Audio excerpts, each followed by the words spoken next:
আসসালামু আলাইকুম। আজকে আপনাদেরকে প্রমাণ সহকারে দেখাবো যদি আপনারা এক্সিট নিয়ে দেশে যেতে চান তাহলে আপনারা 0 দিন অথবা 1 দিন মেয়াদ পেতে পারেন। এর আগেও আমরা একাধিক ভিডিওতে আপনাদেরকে শিওর করেছিলাম যে দেখেন আপনারা এক্সিট লাগানোর সময় অবশ্যই খেয়াল করবেন, ভালো করে লক্ষ্য করবেন আপনার এক্সিটের মেয়াদ কতদিন। অন্যথায় কিন্তু আপনি বৈধভাবে এক্সিট লাগানোর পরও কিন্তু দেশে যেতে পারবেন না। প্রিয় সৌদি প্রবাসীরা, গতকালকে আমার সাথে এক সৌদি প্রবাসী ভাই যোগাযোগ করেছেন, তার কফিল তাকে ফাইনাল এক্সিট দিয়েছেন। যেদিন তার ইকামার শেষ দিন ওই দিন তার কফিল ফাইনাল এক্সিট দিয়েছেন, আর ওই দিনে কিন্তু তার এই ফাইনাল এক্সিটের মেয়াদ শেষ হয়ে গিয়েছে। আসল সরাসরি আপনাকে তার বয়সটি শোনানোর চেষ্টা করছি। এখানে তিনি কি বলেছেন আগে শুনেন।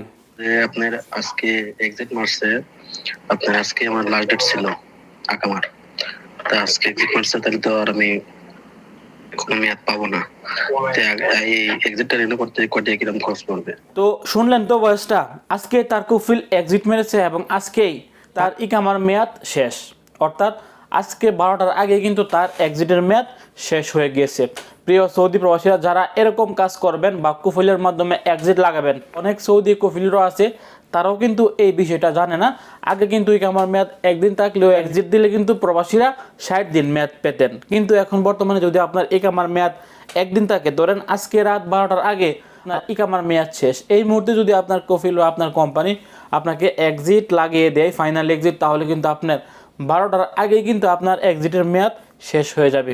অর্থাৎ 1 দিনের ভিতরে কিন্তু আপনি কখনোই দেশে যেতে পারবেন না। এটা মূলত যারা কফিল কিংবা কোম্পানির মাধ্যমে এক্সিট লাগান তাদের ক্ষেত্রে কিন্তু হয়ে থাকে। যাদের ইকামার মেয়াদ নাই, বাংলাদেশ এম্বাসি সিস্টেমে আবেদন করেছেন অথবা সৌদি দাওলাতের মাধ্যমে এক্সিট লাগিয়েছেন, আপনাদের ক্ষেত্রে কিন্তু 60 দিন সময় আসবে। কিন্তু যদি আপনার ইকামার মেয়াদ থাকে আর আপনি কফিলের মাধ্যমে বা কোম্পানির মাধ্যমে এক্সিট লাগাতে চাচ্ছেন, সেক্ষেত্রে কিন্তু আপনারা কম সময় পাবেন। ইকামার মেয়াদ যতদিন, এক্সিটের মেয়াদও ততদিন। আপনার ইকামার মেয়াদ যদি 60 দিনের বেশি সময় থাকে তাহলে কিন্তু আপনারা 60 দিন মেয়াদ পাবেন। অন্যথায় যদি ইকামার মেয়াদ 4 দিন, 5 দিন, 1 দিন থাকে তাহলে আপনারাও কিন্তু এক্সিটের মেয়াদ 1 দিন পাবেন। এই সমস্যা থেকে বাঁচতে হলে অবশ্যই এক্সিট লাগানোর ক্ষেত্রে আপনাকে আরও সতর্ক হতে হবে এবং আরও সাবধানে এক্সিট লাগাতে হবে। হাতে সময় রেখে তারপর আপনারা এক্সিট লাগানোর চেষ্টা করবেন। ভালো থাকুন, সুস্থ থাকুন। সৌদি আরবের সকল প্রকার আপডেট তথ্য পেতে দূরপ্রবাসের সঙ্গে থাকুন। আসসালামু আলাইকুম।